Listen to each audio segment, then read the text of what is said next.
police हाथ में पड़ते दुई पेशादार लुटेरा कोरापुट टाउन पुलिस हाथ में धरा पड़ते दुई लुटेरा गतकाली राति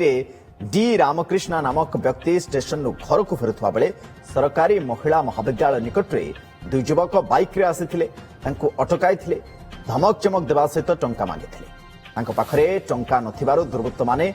मोबाइल ही छड़ाई नि जाइथिले डी रामकृष्ण एने कोरापुट टाउन थाना अभियोग करथिले एवं अभियोग को आधार करी टाउन पुलिस सीसीटीवी जांच करथिला एवं दुई जन को परवर्ती समय गिरफ्त भी करछि अभियुक्त होउछन्ति करण कुलदीप एवं अभिषेक खर उभयंकर घर ओडिशा गुड़ारे होइतबा जणा पड़छि पूर्व अभियुक्तों नारे एकाधिक मामला भी रही करण कुलदीप नारे कोरापुट टाउन थाना 6टी मामला रही बेले अभिषेक नारे टाउन थाना 4टी और सदर थाना गोटे मामला रही